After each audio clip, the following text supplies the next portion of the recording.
Ladies and gentlemen, welcome to another edition of the Sideline Junkies Podcast Network in conjunction with Clear Production Sports.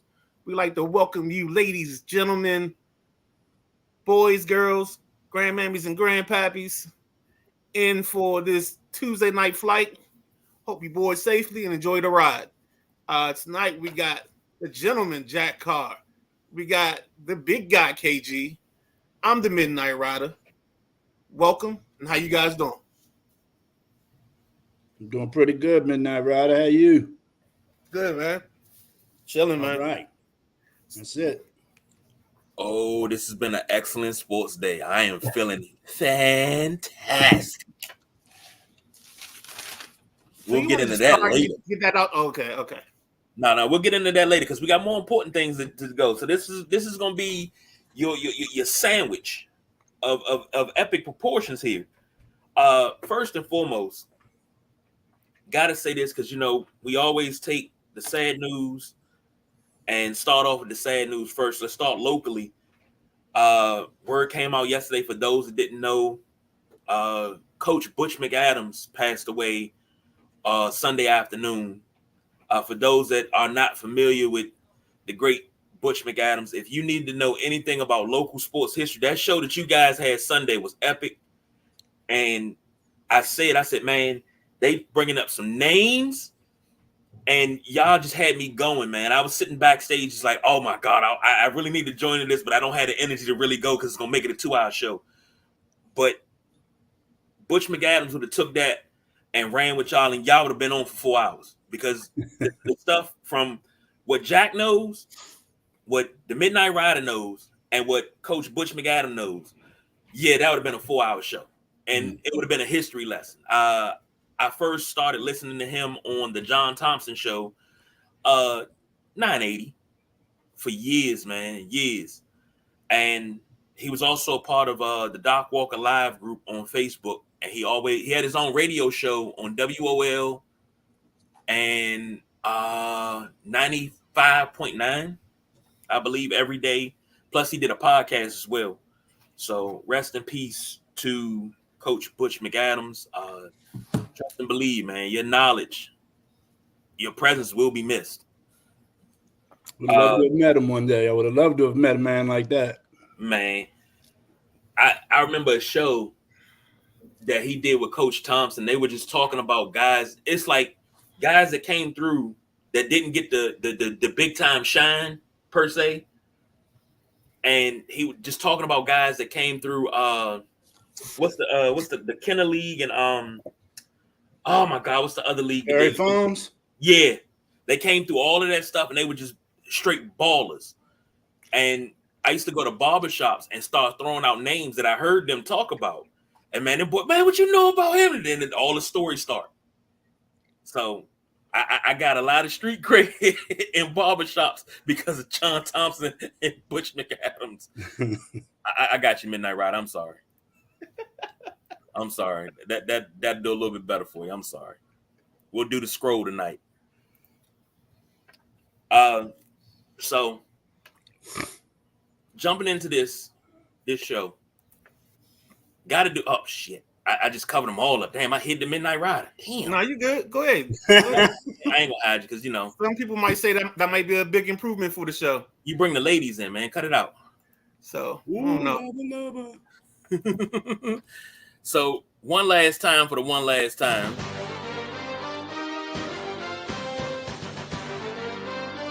Gold Stanley Cup has been raised by the Florida Panthers. For those that did not see it last night, Panthers beat the Edmonton Oilers 2-1. I know Matty Ice is in the comments.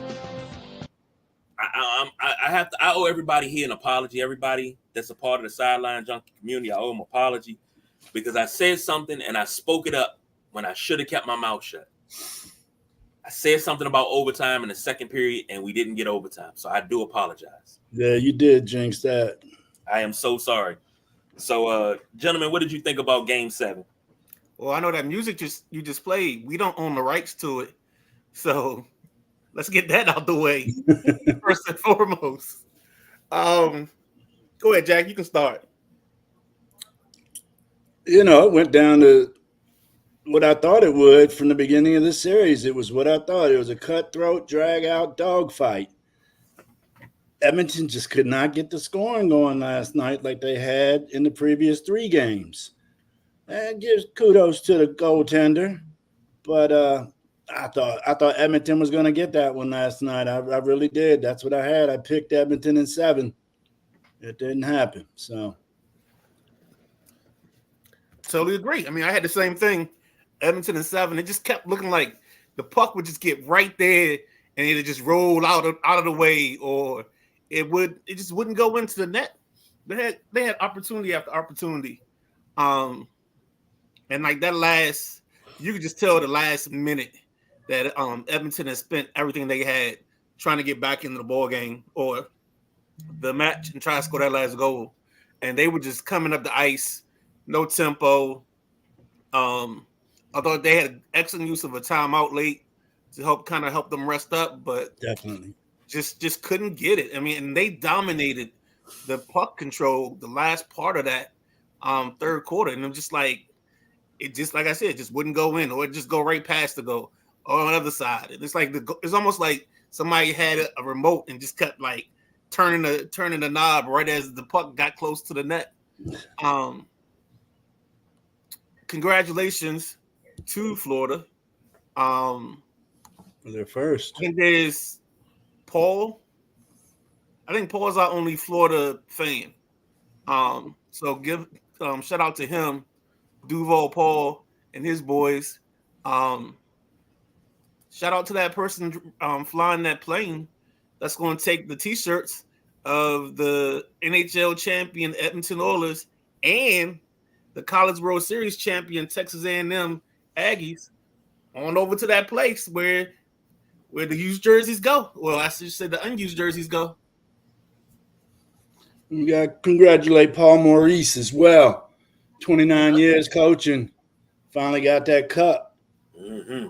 That's just, he was due. I think Matty Ice said it last night. I don't want to take credit for it, but he said when you playing guys 10 straight minutes, they're not going to be fresh. They're going to be gassed. And I think it was one line. They didn't do a line change for 10 straight minutes. So you had guys really, really going. And I think that's what did it. But when you're desperate times call for desperate measures. Matty Ice said the hockey gods are very fickle about my jinx last night. So I do apologize about that because he told me do not tempt the hockey gods. And I did it. So that is my fault. I still take that. Matty Ice also said Edmonton coach played McDavid and Draisaitl for the last 7 minutes, and they were gassed the last 90 seconds. Yep. Mo played 3 lines until the last 90, and Barkov was fresh and ready to go. When Mo lifted the cup, it was the sight of the cups. I don't know. I never thought I'd get excited about Stanley Cup final if the Caps weren't in it. But I was really excited. I settled in and I was trying to hold on. My eyes got heavy in the third. And after that goal, I think that was second period goal to make it 2-1. I was like, all right, Edmonton gonna score one in the third. Nah. Great goaltender work. Everything was good, man.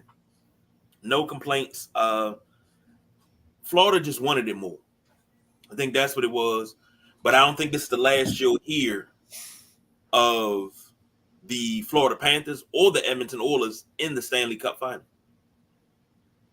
So we need to give flowers where flowers are due. We started the playoffs with Matty giving us a breakdown, coming in every so often to do updates, every round updates, making picks with us. So first and foremost, thank you, Matt, for your time, for your patience, and being willing to teach us. And I think for us, or I'm not going to speak for everybody, but I think for us, it made it easier to watch because we knew some of the names and we knew some of the faces. So it kind of made it easier to follow along than if we had been flying solo. Absolutely. Yeah, Matty's our NHL guru, no doubt. Yes, indeed. Yes, he is. What's crazy, you got to take it back further than that, Midnight Rider. Matty came in back in February at the midway point. He came in All-Star right the week before All-Star.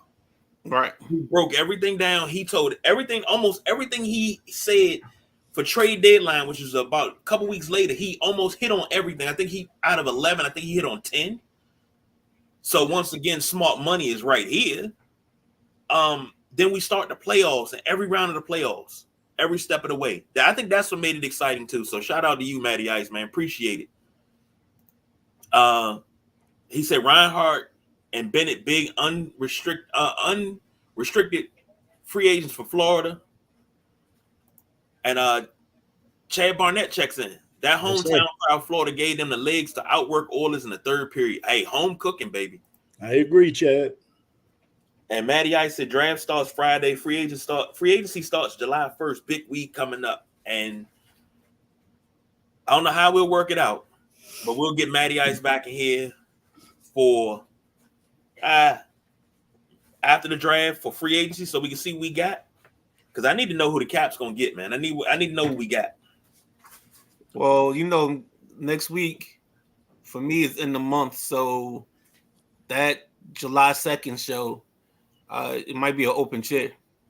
Ooh, and the 4th is on a Thursday, so yeah. So we're probably off for the 4th. We ain't gonna do no fireworks show. I normally used to set off my own fireworks. I set some. All right. Well, look, while we're in the congratulating mood, let's not forget another championship that was taken care of yesterday, the College World Series. Congratulations, University of Tennessee, for outlasting Texas A&M 6-5. What a great game! What a great series! The whole College World Series was awesome. I love watching them young kids play with all that heart. Well, the sad thing about that is we kind of got I'll say it this way, we kind of got a view of the new world that is college sports, because there were only two conferences represented in the in this tournament, and that was the SEC and the Big 12. Or no, the SEC and the ACC. That's what it was. Yeah, Florida State was there. Yeah, SEC is just dominant in baseball right now, just like they're dominant in football. We used to get a like a West Coast team, like a Pepperdine or somebody like that, sprinkled in every so often. They all played in the earlier stages, but they didn't make it to regionals.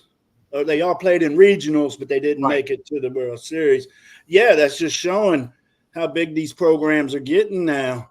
Yeah, that a Pepperdine or a small school like that. What was it, Cal State Fullerton? Huh? I think it's Cal State Fullerton used to always have a good team. Oh yes, Cal State Fullerton did. Vanderbilt. Yep. Yeah. So no, just Tennessee's first College World Series. I think they deserve that big congratulations. Congratulations. And I think the Texas A&M coach is going to coach Texas now. I thought I saw that earlier. Texas ain't got no small squad neither. They nice too. Yeah, here it is. I guess his name is Schlossnagel. Leaves Texas A&M for the Texas job. Mm. Yep. Yeah. Wow. There we go. A little way to make your rival weaker. Yeah. Yeah. Matty Ice said he's very happy to do it, to come in. What's that? That's next week? Or was that week out? That's week after next. Next week. Or is it next week? It's next week. Damn. Summer's flying by, man. I'm glad I'm not a kid because I'd be mad.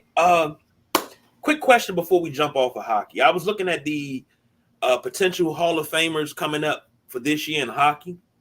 I saw a familiar name, and I was like, that don't seem right. And maybe Matty Ice, I know you're in the comments, maybe you can answer this. Why is Jeremy Roenick just getting ready to go in the Hall of Fame? Why is he? I mean, we're talking, this man hasn't played since 08-09. It's 2024. Why are we talking about Roenick just getting ready to go in the Hall of Fame? Jeremy Roenick was a Hall of Fame player when he played. Like, I'm not following. Well, you'd have to get into the semantics of how hockey sets up this Hall of Fame. And I think Jeremy Roenick, to some of us, is better. Like the legend of Jeremy Roenick is greater than the players sometimes. And I think he may have had just some fringe numbers. where that's why he's just getting in or just getting an opportunity. And it may be a thing where they don't select somebody every year. Some leagues don't have a walk-in, I'm gonna pick 8 people every year policy. So we definitely need to get somebody that knows a little bit more about that to help us understand that and educate us better. Matty Ice said he took a while, but honestly, if he got in, Rod Brindamore should be in. But I thought maybe I'm wrong. Maybe it's just I was younger. I looked at Roenick in a different way, playing NHL whatever year, because I used to have almost every year NHL at one point. I knew that if JR was on the ice, I was good. Him and Sakic. And I know if I had those 2 players, I was good. But now we're talking about him just becoming a Hall of Famer. It's kind of rough, man. I don't really care for it too much. Matty Ice said Roenick overall is a fringe player. Weber surprised me that he got in. Here we go. See? Here we go. And then also let's also talk about, we kind of left this off when we were talking about it, but I have to say I think the presentation of the Stanley Cup is the best celebration with a championship in sports. Because I mean everybody touches it, everybody gets to do a lap with it. When the season's over, the cup actually travels to everybody's hometown and you get to spend a day with the cup. I wouldn't be surprised if they have like a replica that the team kind of handles in some of these appearances, so that way the real one doesn't get messed up. But yeah, man, I think hockey has the best post-game celebration. It just seems like all 24 guys, the coach touches it.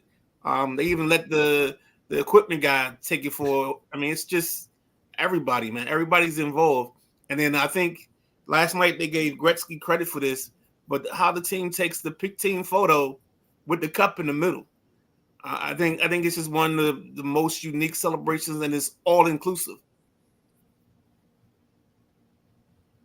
Agreed. Matty Ice said that's Uke was a no-brainer, and the cup went for a swim in the ocean today. Oh, a swim, huh? Hey, that's man, gangster. they No, gonna do just it. swam.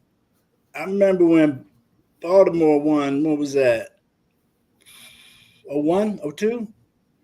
When Baltimore won their first one? Ravens. The Ravens. Because you got to distinguish. 01, 02, wasn't it? That was 2001. They said Saragusa took the trophy around on some rounds, and hell, I think he left it at a bar or two, and when he gave it back, it had mustard on it and all kind of stuff. Oh, the Goose, God rest Goose. Oh, what did you guys think? Last night was I think it's one of the first times. I think it's also ironic that it happened after Jerry West passed away, but the Conn Smythe Award for the most outstanding player in the playoffs went to Connor McDavid, the guy whose team didn't win the cup. I know it's happened in hockey before, but I think this was different. Go ahead, Jack. No, I said I think it was 6 times it's happened before. I mean, that sounds like a lot, but it's not. Right. And then the thing about it, I mean, it's just, I thought it was just ironic that it was just this week or a couple days after Mr. Clutch. The only people to do it in basketball. Mm-hmm. The only person to do it in basketball. And I don't only think person to do it in football was Chuck Howard. I don't think they'll ever happen again in basketball. Nah. Too many people to complain. Matty Ice says they get the real thing. Keeper of the cup travels with it. Chad checking in. Back in the day, Wichita State used to make some runs in College World Series back in the day as well. I hope the new college NIL doesn't kill the mid-major competition in baseball. Football I get because of the amounts of money those mid-major runs in College World Series. And I heard Rod Langway say one of the most exhilarating feelings was when he heard the cup is in the building. Hockey has the best trophy tradition. I think so too. That's Hey, Chad Barnett Chad. from Landover Hills. He baseball guy as well. Chad, do you remember Wichita State had a pitcher? I think it was like 2000s. And I think he got drafted. I know he got drafted, but he was a big name because Wichita State is the Shockers, right? Mm-hmm. Yeah. I think he was a pitcher. I don't know if he was a closer or not. I can't think of his name right now. If you can think of it, Chad, just drop it in the thing for me. All right, next up in the B block. This is what the news I was talking about because it just made me so happy. Maryland and Georgetown series resumes in 2025. It's going to be 2-2. That means 2 games at Xfinity Center, 2 games at Capital One. I told BJ in the Midnight Rider that first one in 2025, I don't care what y'all got to do, and I'm putting it out to everybody. I don't care what y'all got to do. We going to either Capital One or Xfinity Center. I need the whole community with me because I'm going to lose my you-know-what because I've been dying for this for quite some time. And this means a lot to me. So tell me this, KG. Are you a Maryland fan or a Georgetown fan? I'm a Georgetown fan. I'm a Georgetown fan, Maryland supporter. Okay. Well, if we go to Cap One, we can get tickets for $5 because Georgetown probably still gonna suck. Right. Actually, So, Maryland might be up by then. Because I don't know what Maryland gonna do. Maryland might be in a better place by then. They got a couple nice ball players coming in. Yeah, I saw the 5 stars coming in. yeah, I had something in my eye there. But I told Midnight Rider and the boss BJ. I said, man, they gotta name this series something. You gotta call it the Lefty Big John Invitational. You gotta name it something. Well, you know, anything in this area they want to call the Beltway series and stuff, you know, but we don't get on the Beltway to go back and forth from College Park to Georgetown. We go down Route 1. Exactly. The Route 1 series. Like they try to say that about the Commanders and the Ravens. Oh, you got to call it the Beltway. It's not the Beltway series. It's the series of 295. That's what it is. So yeah. Well, I say this. You got out of those 4 games, it's for 4 years. So out of those 4 games, you got to play. I don't think you can do it at Cole Fieldhouse, but you got to play one at Cole Fieldhouse. You got to play one at McDonough. You got can't to do do Cole Fieldhouse no more. They can't even retrofit it. I think they got it all set up as a gym now, ain't it? Yeah, it's not even a court no more. I don't think so. It's a workout center or something for the football team, ain't it? Yeah, for athletics. I thought they retrofit it. Damn. Athletics, not for just the football team, but I think it's But yeah, that rivalry, it was fun to watch when I was younger. The all-time record is Maryland 38-27. Maryland won 38, lost 27. They last matched up in 2016. A game I really remember was that 1993 game when Maryland beat number 15 Georgetown in overtime, 83-84 in Landover. It was Joe Smith's freshman year. Smith put up 26-9. Dwayne Simpkins hit that floater in overtime to win it. And Othello Harrington, Georgetown, 16-15. That was a hell of a game there. And Maryland wasn't, you know, that's what set Maryland off right there to start being a winning program again. They were just getting over the Lou Wade stuff, all the sanctions, and then they had Gary coming in new to his alma mater. And then what they get, 6 years later, 7 years later, they got a national championship at Maryland. That's true. So I don't know what they're going to do in 2 years. Like you said, Georgetown 7-25 last year. 7-25. That's not even in the trash can. That's under the trash can right there. You ask me. Oh, Jack, you want to run for this? 7-25. You killing me, Jack. Ooh, cookie. Ooh, you killing me, Jack. That's bad. That's worse than sucks. So I used to have a little fun with this. So yeah.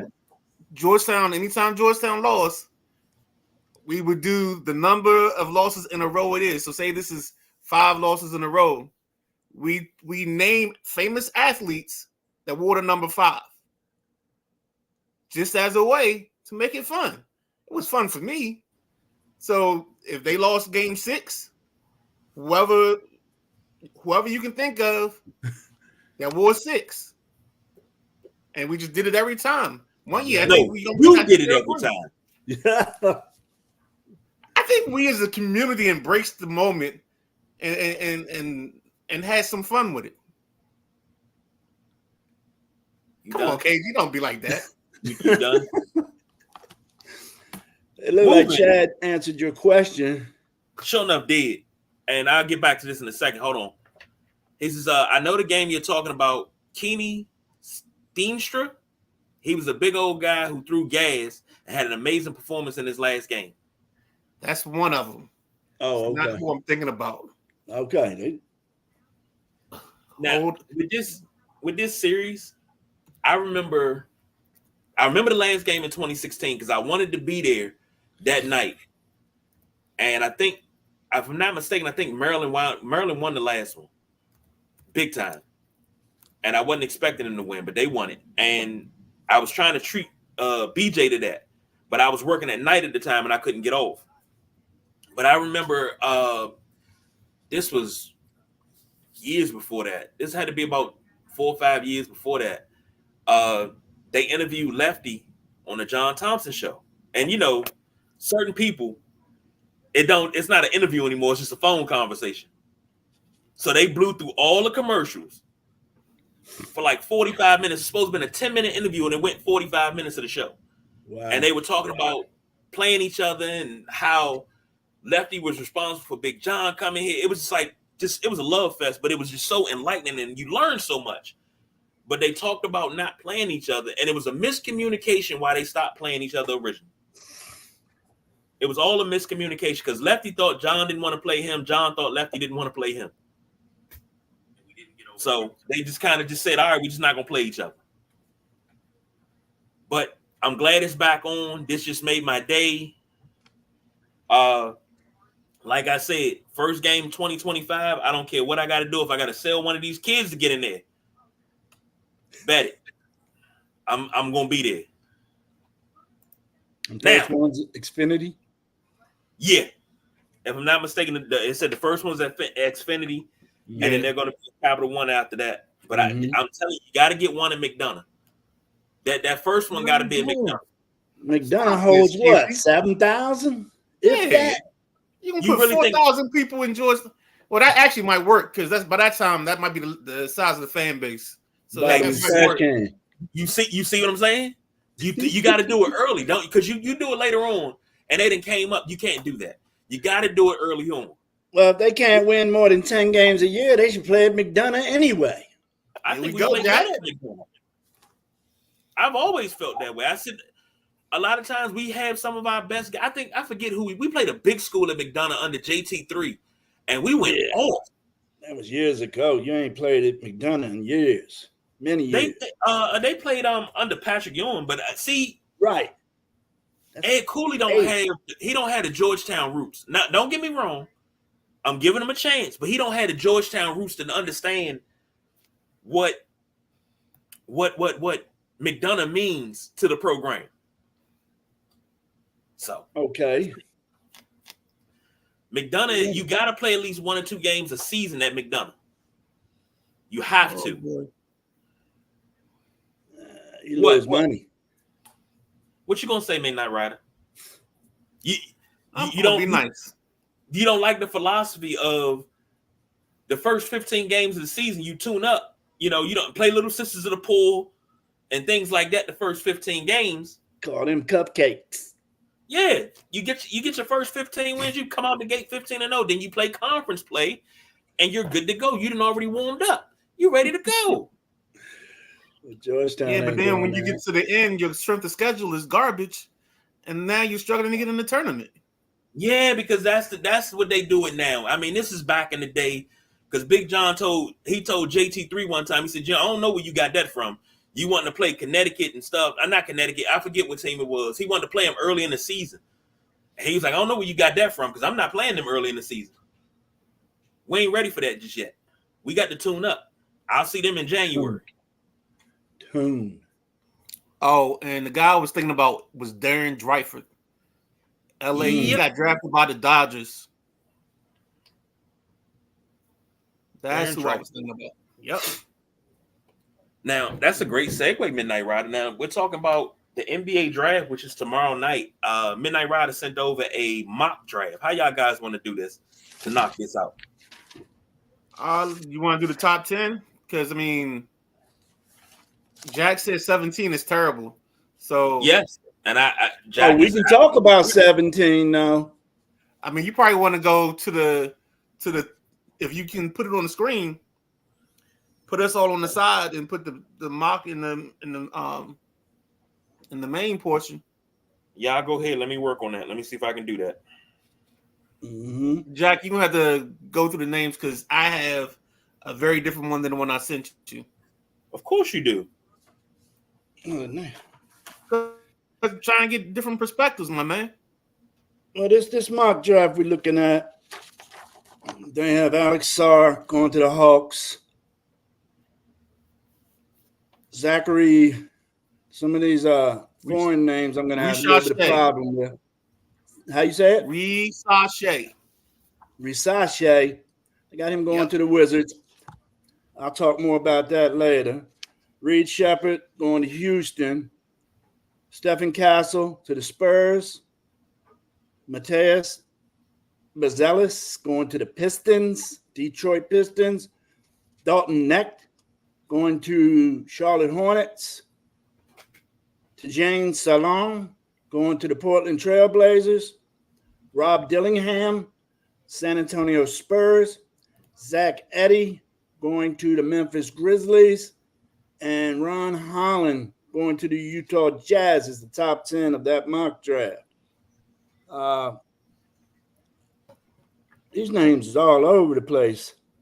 I don't agree with too much. The top two, I think, should be flipped because Czar don't want to play for the Hawks. He's already said he doesn't want to play for the Hawks, and he likes what the Wizards are offering. He likes what he's seen from the Wizards. So why go somewhere? Why pick someone that don't want to be with you? If the Hawks pick him, I don't understand why. And I think both of those guys are equally talented. So Reed Shepherd, he was in my top 5.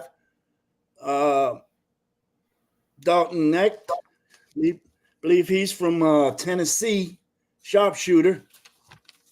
If I check my notes, yes, he is. I think he's going to adapt to the pro game fine. Right. He's a 4-year guy, I believe, over there at Tennessee too.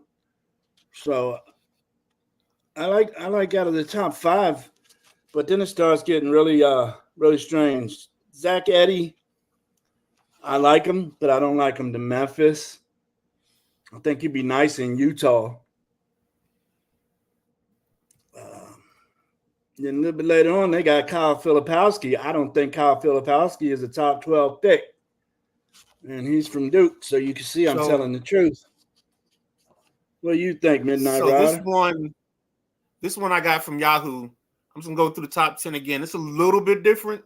It actually did what you said. So the first pick is Risache going to the Hawks. The second pick is Alex Sarr going to the Wizards. At number 3 is Reed Shepherd going to the Rockets. Number 4 is Stephen Castle going to the Spurs.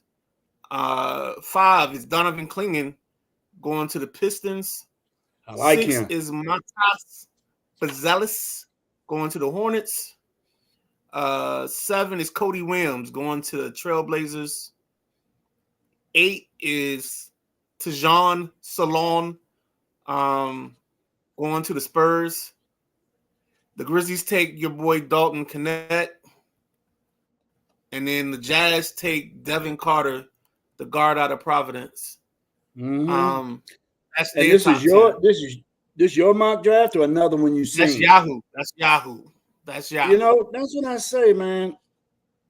You had Klinger on there, and he's not even on this one at all. How can you have someone in the top 10? I mean, I know it's people's opinion, but how can you be that far off? Because I had Klinger as a higher draft pick too. I think this guy. I think that's just the omission. I don't think that's his thought process. I think he's smoking hooey. I think this is more about the clicks than anything else. Because Zach Edey at 9 to me doesn't make sense. And he looks like. What else doesn't make sense? Of course, the one you guys were talking about. I'll let you cover that in a second. There's one other one. Actually, I'll go to the two that I really like. I really like the Spurs taking Stephen Castle. And I brought him up one of our last shows when we were talking about basketball and we were talking about the draft. The UConn kid, I think he's going to be something special. And I think he actually fits San Antonio to a T from their what they like and their style. I think anybody that takes Dalton Knecht, I think, like you said, I think you're getting the shooter and he's a guy ready. that can knock it down. Yeah. I feel the same way about Reed Shepherd. I think he's a guy that's going to get you buckets. Shepherd, he's from Kentucky, right? Let me double check. I want to say yes. I'm pretty positive. Yeah, he's solid. Yes, you're correct. And, yeah, he's solid. And Castle, he's going to be nice if he can get to San Antonio. They need a guy to distribute the ball and score when he can to help out Wemby and them. Totally agree. Well, the thing is, I'm missing somebody. Hold on. There's a guy. There's a guy. There's There's a guy. teams. 5 teams have 2 picks in the first round. And 2 of the teams I think are going to benefit most from having 2 picks in the first round are San Antonio and the New York Knicks. I know the Knicks picks are later, 24 or something like that. 24, 25. Knicks, if they can get a home run out of one of those 2 picks, man, that would really help them out. And I think they need a big to come in for Randall, and then maybe a 3. I think Randall's gone. Well, I think that's a possibility. I think they move off of Randall. Another rumor that I've heard today on my commute in was the Wizards actually moving in Kyle Kuzma, maybe trying to get into that window right around that 9 to 13 window. Don't nobody want Kuzma. Sacramento was heavy on him. Really? Sacramento and on him. I know they definitely can't get rid of Poole. But yeah, maybe Kuz. But Washington with 2 picks is pretty nice because they're up there with their 2 picks. One of them, the number 2, of course. And where's the other one? 26. Oh, 26. I thought it was like 15th. And then there's also 5 teams that have no first round picks. Right. And some of them I think need it. You got Brooklyn, Indiana, Dallas, the Clippers, and Golden State. And Brooklyn actually doesn't have a pick in the first or the second round. So well, Brooklyn's still paying the tariff on the Paul Pierce and some of the other deals they've made. So they're going to be a while.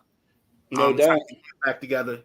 And maybe Ben Simmons can actually shoot a basketball besides at UCLA. Or maybe if they move the home games from Brooklyn to UCLA, maybe he'll shoot it then.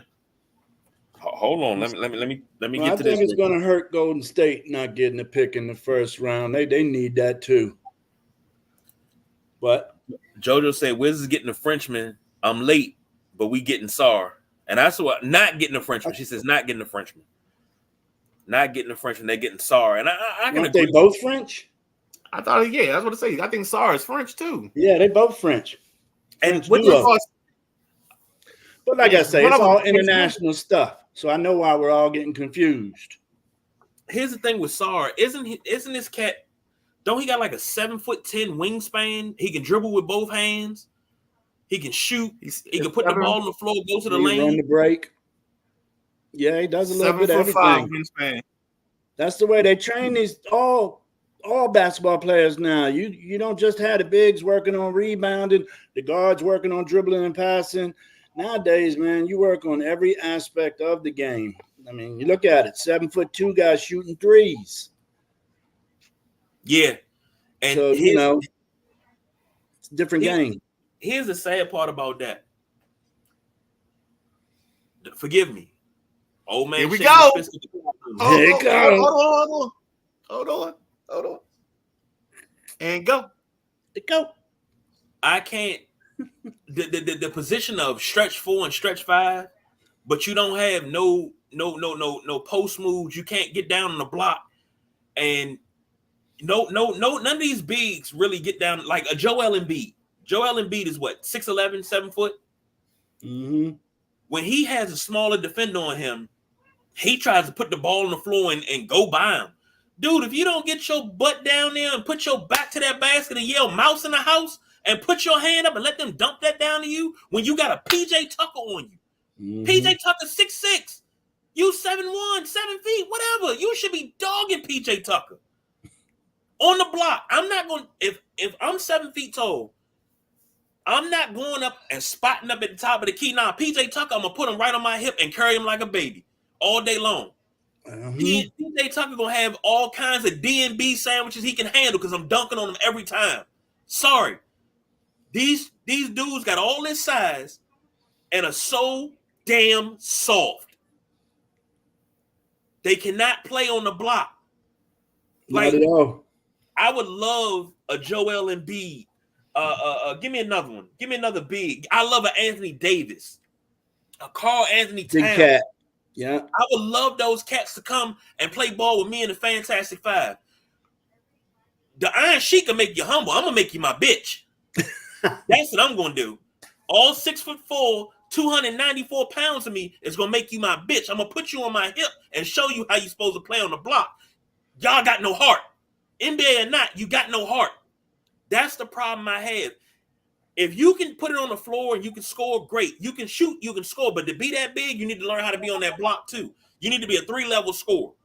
So if one thing, your shot's not on tonight, okay, I can go on the block and still get my buckets.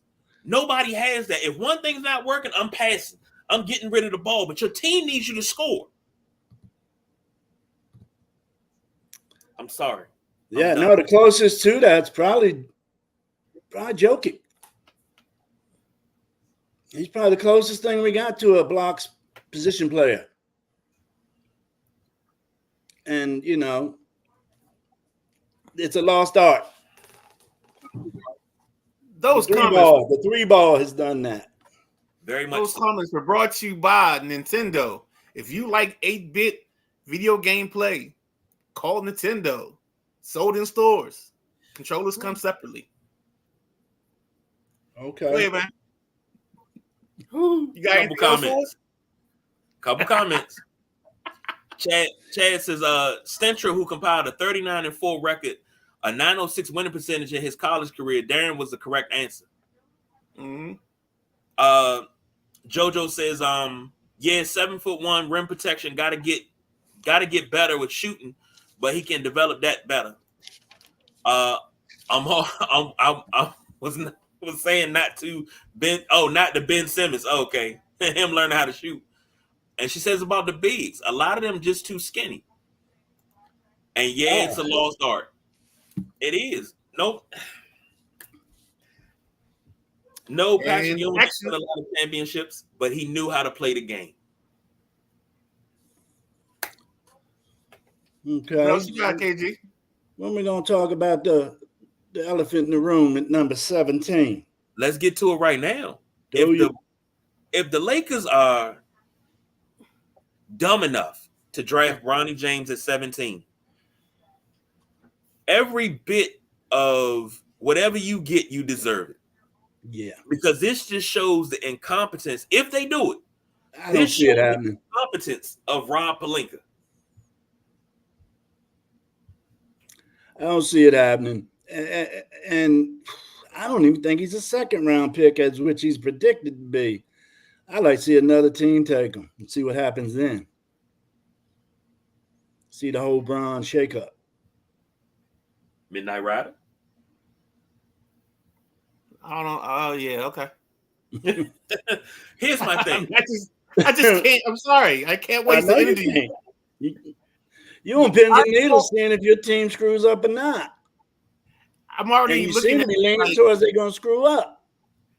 You know what I would love for them to take at 17 is the kid Nikola Topic, the guard, the guy that has the partial tearing his ACL, because you don't need him right away. You don't play a lot of guys, and he can be somebody that you bring along slowly and help you move forward. He's a 6'6" guard. He can shoot it, supposedly. I don't know. So that's somebody I would think that would probably be good for them. The other name I saw going to them and a couple other mocks is the kid Kashawn George. He's another name I've seen in a lot of places. So I mean, honestly, if they take Bronny James at 17, you guys will hear me, because I'm not going to be on any kind of device, but you'll hear me yelling and cussing everybody out. All of the three blind mice out. So you'll hear that audibly from your house. So yeah. Here's something.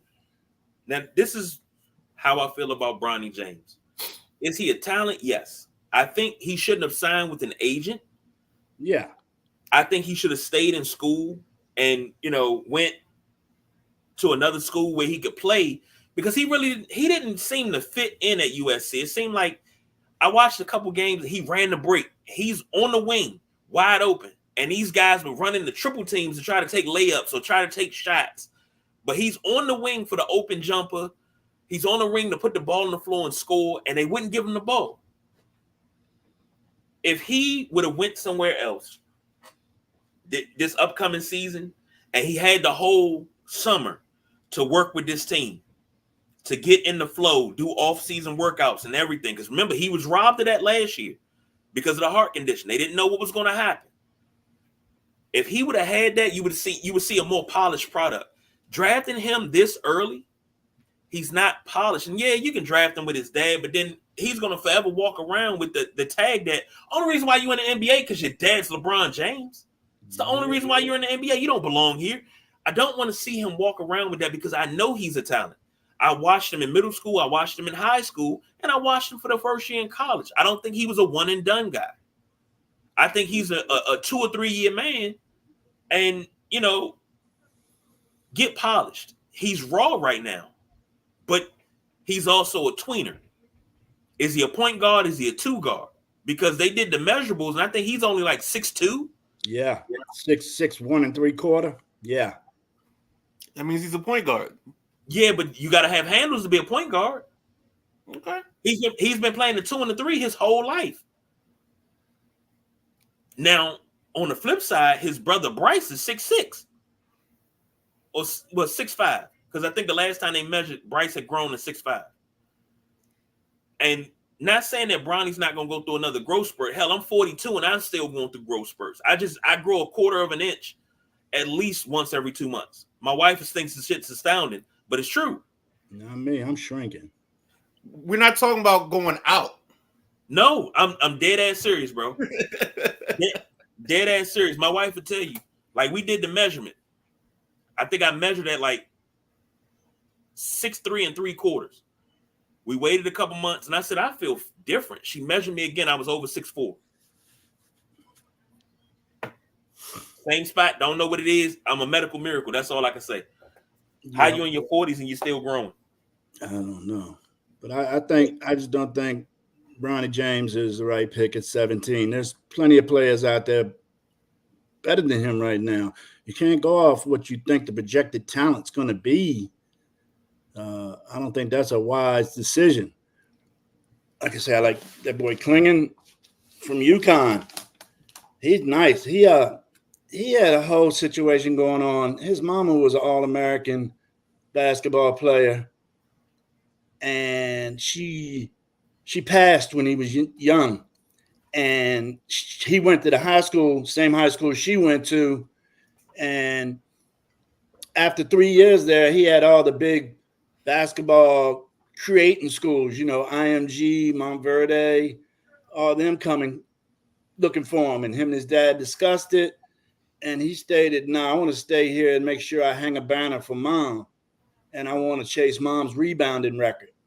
So he ended up his senior year. I did not write down the high school name, but he ended up getting that banner, and he ended up getting that rebound record. And then he goes on to college and gets back-to-back at Connecticut. That kid's going to be something in this league. He's growing every day. And then, as I said, Dalton Knecht from Tennessee, Purdue, Zach Edey. I think he's a bit of a project. Oh, but I disagree with that. He needs footwork. He's got big old feet.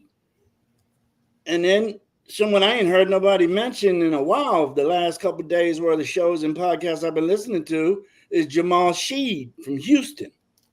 Where's his name at? I think he should be on this first page. We'll see if Jamal Sheed gets called tomorrow in the first round. I think he should. And just FYI to help you out, Jack, Bristol Central High School is the high school Donovan Clingan attended. Yes, it was Bristol. Yes, sir. You're right. Started with a B. Yep. Thank you. No problem, man. To piggyback off of what Jack said with Zach Edey, this is a guy. Here's a guy. You know a guy. I said this, I think, what was the last week we were talking about? And I was like, I would love to see the Wizards grab him because it's a big. But he's a 20-10 man. I think in the NBA, with the auto rebound and being what it is, I think he could be a 20-15 man. And the Wizards haven't had a 20-15 man since Jameson. KG, stop it. What am I doing? Jameson didn't have 15 boards, though. No, he could have been. I think Jameson was more of a 20-10 man. Jameson was. What am I doing? You're doing it again. Because I'm not going off potential. The dude's 7'4". Okay. All he got to do is hang around the basket and grab a couple boards and put a couple putbacks. Like, come on.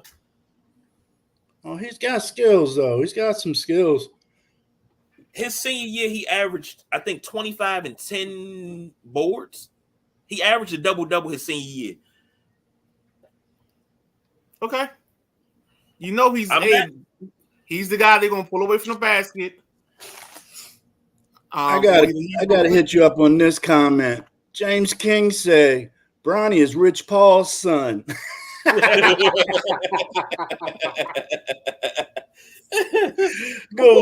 one, James. He also said nobody got him doing that. Oh, you talk about Edey? Nobody got him. That's the point. That's it. You I'm not saying he has the potential to be a 20-20 man if you work with him, but either way, all these people in this draft you got to work with. They got to be polished. Something has to change. You got to buck the narrative. And I think if the Lakers are smart and a big actually falls to their lap, rather than going after Bronny, they go after a big that's going to be a little bit more consistent than AD. Because even though AD plays 75 games this season, that's one season. He plays another season where he plays over 75 games again. Maybe I'll take the fragile Mr. Glass tag off of maybe. But it ain't no guarantee.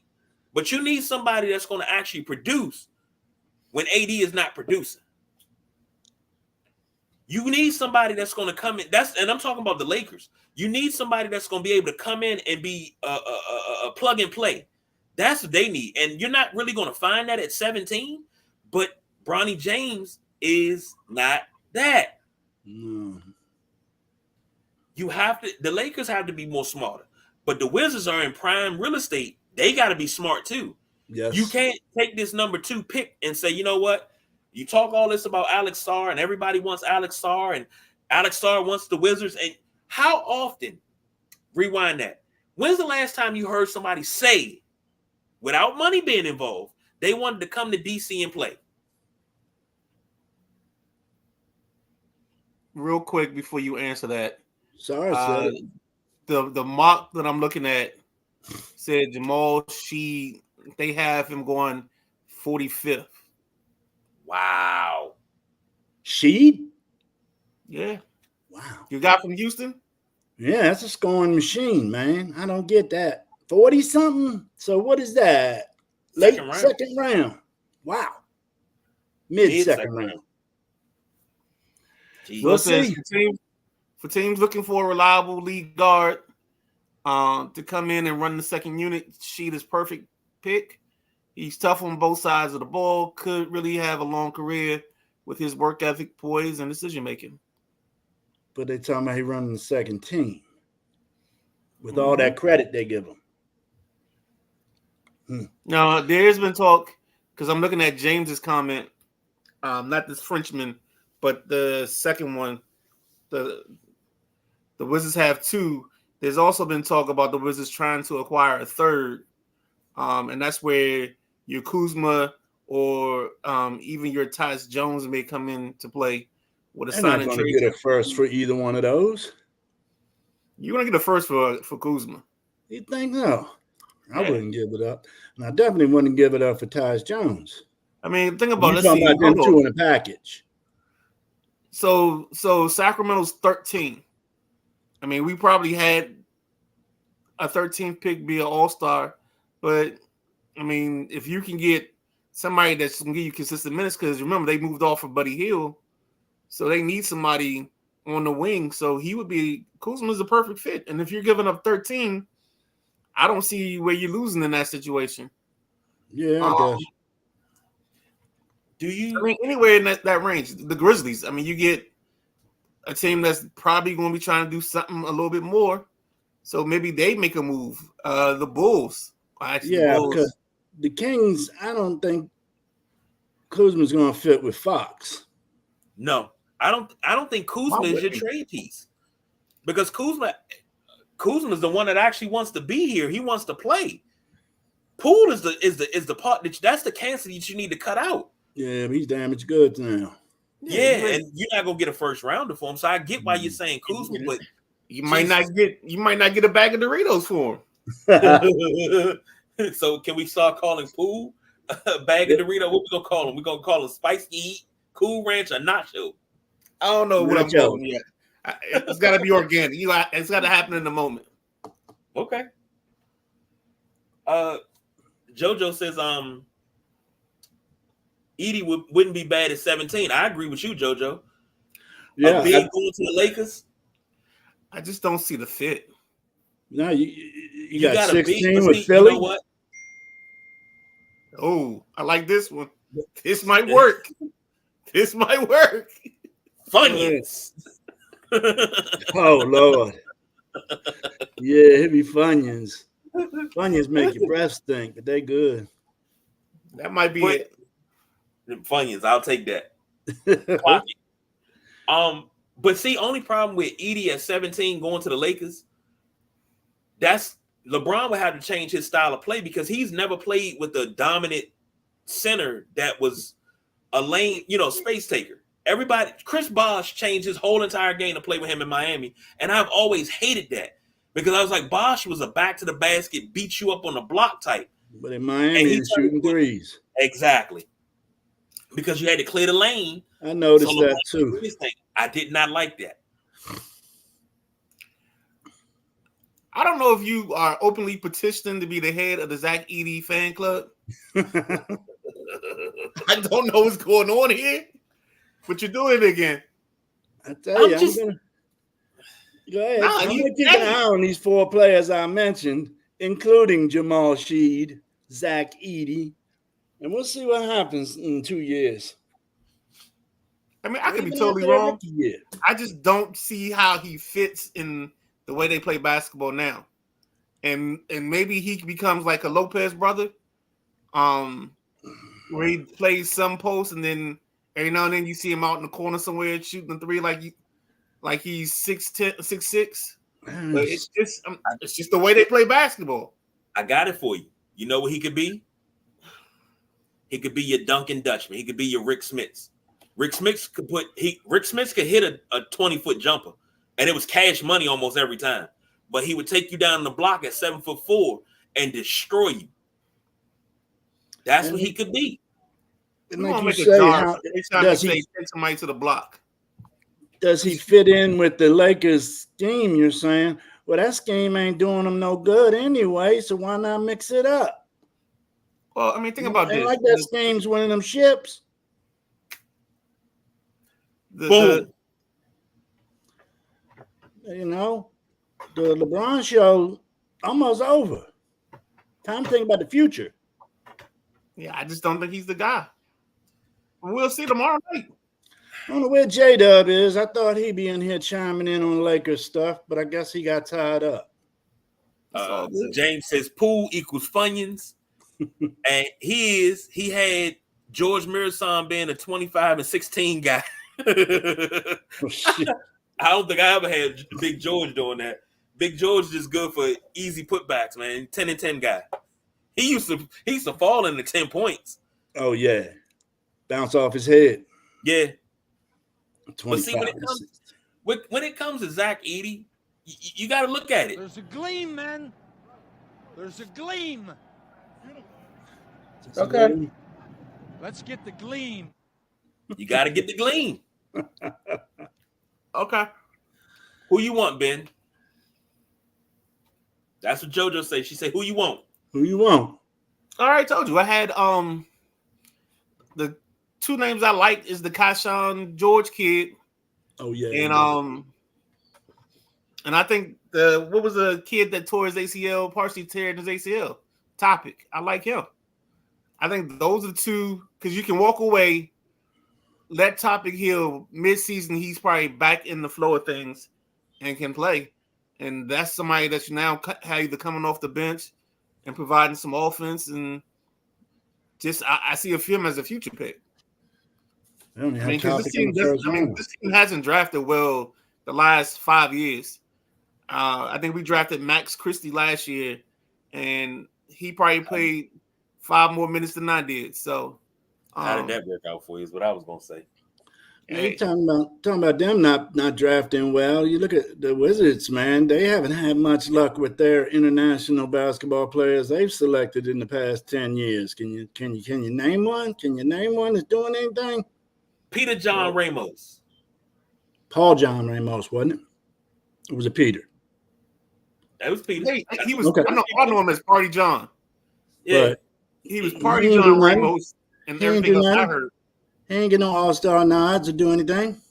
Nah. When you said do something, I thought you meant like doing something. Shit, he might be weighted down in Chevy's for all I know. No, you're doing something. I don't mean just showing up and being on the court. I mean doing something, getting some accolades. JoJo said Denny. Maybe soon. Maybe.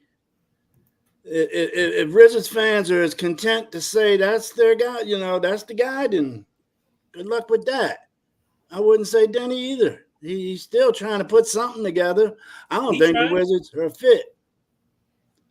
JoJo said he's coming right along. I actually think this is his. If there's a year for him to have a breakout this year, yes, because it'd be 1 full year in the system that they have in terms of working out, their diet system and everything, and I think you're going to see a difference in Koulibaly as well. So that's the other reason why I think at 2, the Resaw Shea All-Star pick is perfect for them because they can put that kid in the same program, and hopefully in a year, 2 years, we're talking about how their bodies changed and how they came along at the end of the season. Because all you need right now is they just need some of these young guys to find a spot. I mean, I can't think of the last Wizard draft pick. It might be Bill to get like a second or a third contract. James King said agreed. I think it was JoJo said yep. Bilal and then Sar. Here's my thing though. Don't sleep on Corey Kispert because I think he's gonna have a break. I think a lot of those young players are gonna have breakout years this year. But I think a lot of that has to do with certain guys not tainting them. That's why I want Poole out of the building. Because the way he acted last year, it pissed me off something terrible. It really did. Like it pissed me off so bad with Poole last year. I was praying for Charles Oakley to be a bench coach so he could tell him, "I'm gonna slap shit out you." Poole will be okay. The Poole was down because he's getting traded from a potential playoff team to the bottom of the barrel. That's what pissed him off. Well, I think he was fine with that because he got shots. I think his problem was he still had a little PTSD left over, and he was just trying to find himself as a basketball player. You know, told him he got to leave that girl in Congress Heights alone. It's possible. It's possible. But I tell you, when he came here, it looked like he hardly ever shaved. He didn't get a haircut. It looked like some crackhead on the corner. He looked nappy. And what's the saying? When you feel good, you look good. When you look good, you play good. Yeah. And then when you play good, you get paid good. He didn't have no oomph. No. And that scene with him in the huddle, and he walked off on the huddle before they broke the huddle. He goes look back at the play and had to go look at it again. He made more shots than a fool than anybody. He replaced JaVale McGee last season with Shaq the Fool.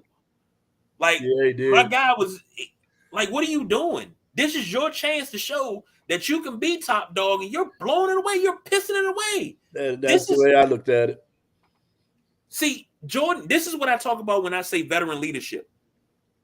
You got to have that veteran. You got to have that old head. You got to have that dog that will pull you in the locker room, take you in the bathroom, and slam you against the wall and say, Slim, you are blowing this. We need you to be our leader. If you're going to be our leader, fucking lead. But if you're not, get the fuck out of the way and let somebody else do it. I don't see a leader on that team. I'm serious. I don't see anyone stepping up to be the leader, even Kuzma. And I expected more from him as well. I expected more from Poole and Kuzma because I was like, okay, these two clowns together, y'all gonna play. Y'all say y'all want to be here. Y'all want to ball. Y'all should be your 1-2 punch. Even though you may only win 25 games, but you guys should be the bright spot bringing these young dudes along. They should be following your lead because you're pulling up to practice early. You're staying late, getting up shots. Nobody has a fucking passion for basketball anymore. Amen. Yeah. We need to take a time out. Big guy, you okay, buddy?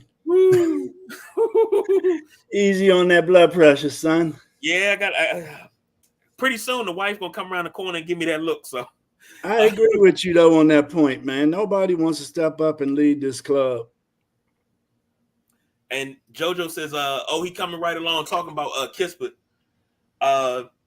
It's why I like Keith there for a stopgap coach. James King said Funyun's got to go. Yeah, he a cancer. I agree. Yeah. Man, he cussed the team out and said, "This is my team." Shaking my head. I knew that's when West Jr. was on the way out the door. She also says we need a leader. It's coming. It's Keith as of now. You got to have a leader on the court too. You got to have a leader on the court. You got to have that person that rallies the troops. When you down by 5 with 3 minutes to go, you got to have that person that rallies the troops. You got to have that Shane Falco. If you don't have a Shane Falco, you're not going nowhere. I think the other problem, and you mentioned this about veteran leadership, but I think the one problem they have is, I mean, all their draft picks, most of them dudes can't drink right now. They're all under the age of 21. Or they're 21, or they're turning 21. Yeah, like, they're so young. They're so young. I think Kispert's the senior citizen, and he's got an AARP card, and he's 23 or 24 because he's staying in college. I mean, we're talking about a team that's so young, and that I think right now what's happening is they're figuring out what the team is going to be. So I think it's Denny. I think it's Koulibaly and whoever they get at 2. That's their 3 that they're going to try to start this with. And maybe they get what's your boy? Like a Taj Gibson or somebody like that in here to kind of go back here. Again, I said that type. Talking about an old guy type. And then maybe they can figure it out. Because this is like James, it's the OKC model. We got a bunch of young guys, and they got to grow and take their lumps together. and hopefully in 2 years or 3 years, everybody's looking at the top of the Eastern Conference. But now you're talking, it's been a 10-year rebuild. That'll be 13 years. Yeah. Well, you never rebuilt. Everybody's saying with 8-year rebuild. I feel it's been 10 years. I don't think you haven't. This is your first rebuild, to me. You can't rebuild it with Bradley Beal on the team. That's the mistake they made. They tried to rebuild after Gilbert left, and that was Brad now. Right. And now Brad's gone. This is not second rebuild. So here's the thing. And JoJo said we need a leader. It's coming as Keith as of now. She also says, as of now, we need one on the court, but we're not there yet. You got to get there. And she agrees. We need a few vets. James King says Minnesota model, OKC model. That's they in the OKC model now. What rebuild? I mean, you're rebuilding piece by piece. It's slow. I mean, they're not using cement. They're using sand, wet sand, like they built the pyramids. But it's coming. And he says, I like our center. Here's a question for you, gentlemen, before we get out of here, because we almost up against it. I'm looking at the coaches from the. I don't have to go back too far. Let's go back to 99. Gar Hurd had 14 wins. Darrell Walker, 14 wins. Leonard Hamilton, 19 wins. Doug Collins, 74 wins. Eddie Jordan, 197 wins. Ed Tapscott, 18 wins. Flip Saunders, 51 wins. Randy Whitman, 178. Scott Brooks, 183. Wes Unseld Jr., 77. And Brian Keefe, as of right now, 8 wins. Out of all of those coaches, none of them were above 500 coaching here. You haven't had a coach above 500 coaching in DC since Dick Motta. And that was from 76 to 80. It's the last time you had a coach coaching DC that was above 500. Last time you had talent. Something's got to change. And it seems like that. Here's my plea. This is my plea. My plea to the Washington Wizards. I got a little spare time. I don't need big of a salary. Just let me come in and let me be your veteran enforcer. I have no problem smack shit out of none of them players and getting them in line. I don't care about none of that because I don't care. What you gonna do to me? You gonna sue me? Huh? I'll come to your house. But I got no problem being the firecracker on the bench. I got no problem with that. I got no problem being that team's hype man because I want to see this team do good. It is something about Washington teams when they all do good at the same time. It's beautiful. But it's something about when the Wizards win, this city is electric, especially when you take in the former Redskins, now Commanders, and they're winning as well, and the Caps are doing their thing always in the playoffs. It's something special. I volunteer to be the firecracker for the Wizards. I volunteer. I have no problem pulling Jordan Poole, a.k.a. Funyuns, to the side and be like, Slim, you don't get this together? When you leave out and you go to your car tonight, I'm going to beat shit out you. Literally, I'm going to beat you. So, you know, it's just... They need somebody to get everybody held accountable. And they need a Udonis Haslem. Work. That's what they need. They need a Udonis Haslem. They need somebody that don't take no nonsense, that tell you straight up, if you doing good, they're going to praise you for it. But when you mess up, they're going to put their foot in your behind for messing up because you messing up my money. I can't keep doing this. You guys can't keep doing this to me. JoJo says it's a year two. It's year two. How is it slow? Will and the president have been a part of the recent rebuilding. Yeah, but I mean, they was in a rebuild before those guys got here. You had to rebuild. But you wouldn't have trusted or wouldn't have wanted anybody that was here before to be the person that's doing the rebuild. True. Pull that board off of there now. True. And what's crazy, JoJo got it right. Got to get the picks right. Most definitely got to get the picks right. Mm-hmm. Come on. James says, Sue, your hands got to be tight. Oh, these hands are tight. They still tight. 1 to the body, 2 to the head. Don't forget the Mystics. We won 1-1 in 2019 with the Caps. Yeah, the Mystics, the Caps, and the Violet. Because I was trying to name up DC, Titletown, USA, and they wouldn't let me. And James says, count me in. I'll help you jump funny. See? Look at that. See? Inspiration. That already. James is ready to roll with me. Come on now. Who is there one? Is there one? Who else would join me? Is there one? Xavier join me. Let's go. Jojo says, thank you, Ben. Thank you, Ben.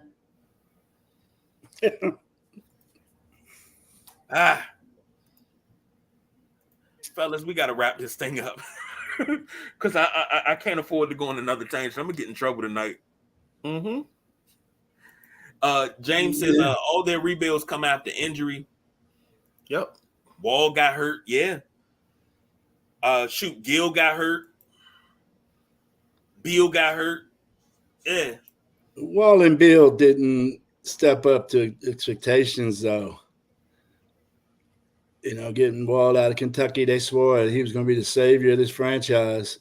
And then adding Bill at the 2 guard, they swore it was going to be points. But them two, I don't think, worked as well together as they could have. They doomed themselves when they called themselves the best backcourt in the league when you weren't even close. Correct. Yeah, I remember that. You don't make statements like that if your play on the court doesn't back it up. Don't give me the wrist tap, man. Yeah, it's terrible because I wanted to get into that Cowboy stuff this evening, but we had to put that on another card. Yeah. And JoJo said Bill still got hurt, but damn it. I'm getting the signal. We get to 120, be in trouble. Yeah. That's how the good shows go, man. Time flies. So we did what did we do? We did Stanley Cup, Maryland Georgetown series resumes.